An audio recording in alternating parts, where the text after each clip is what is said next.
Lampung Barat yang selama ini dikenal sebagai Kabupaten Layak Anak diguncang dengan kabar memilukan.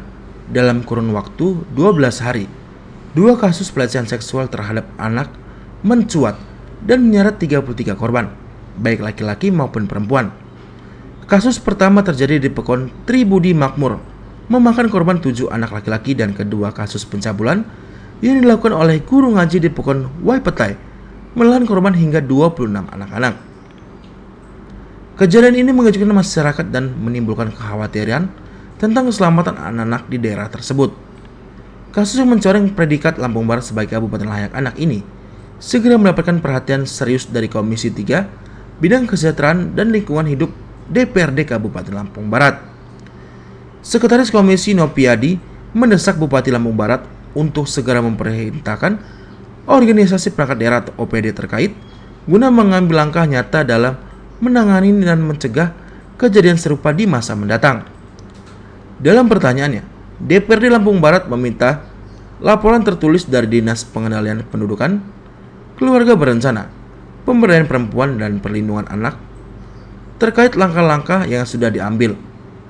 Dewan juga mendorong dinas tersebut untuk mendirikan unit pelaksana teknis atau UPT khusus yang fokus menangankan kasus pelecehan seksual terhadap anak.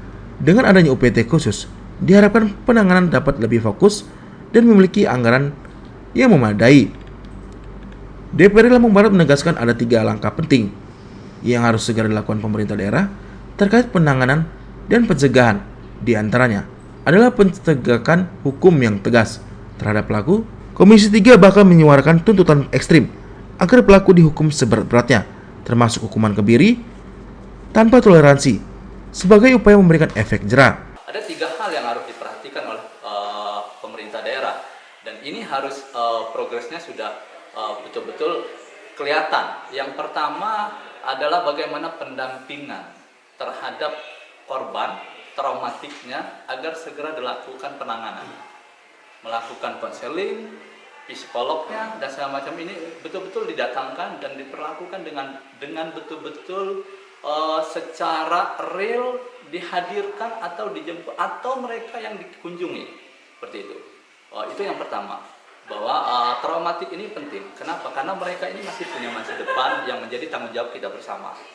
Nah, jadi tidak boleh kita sia-siakan. Kemudian yang kedua, secara medis kesehatan ini juga tidak boleh ada bicara bahwa terkait faktor kesulitan birokrasi atau pembiayaan. Semua jalan tol harus dipastikan, semua jalan tol, karena memang anak ini adalah keistimewaan dalam segala proses penanganan anak yang sifatnya adalah keselamatan, pendidikan, kesehatan itu wajib ditangani oleh negara dan itu menjadi prioritas. Dan ini kita sampaikan tidak boleh ada birokrasi yang menghambat untuk penanganan apalagi terhadap kasus yang menimpa mereka. Jadi jalan tol ini kita sudah ingatkan dan ini yang kita minta secara tertulis. Kemudian yang ketiga, pendampingan secara hukum. Bagaimana kita ingin memastikan bahwa pelaku ini diberikan hukuman yang paling maksimal. Dan kami menuntut bahwa hukuman yang paling maksimal itu adalah dikebiri. Kita minta para pelaku perusak generasi ini dikebiri tanpa toleransi. Kalau hukum badan saja tanpa dikebiri, maka karena ini penyakit. Ini bukan hilaf, tetapi ini penyakit yang tidak bisa dihentikan kecuali yang bersangkutan dimatikan. Itu. Jadi kami minta betul bahwa pendampingan hukum tidak boleh ada toleransi, pakai pasal paling maksimal. Bila perlu memang dia sudah pasti bahwa memang pelakunya dan memenuhi unsur, lakukan sanksi pidananya, kemudian kebiri. Itu yang kita minta.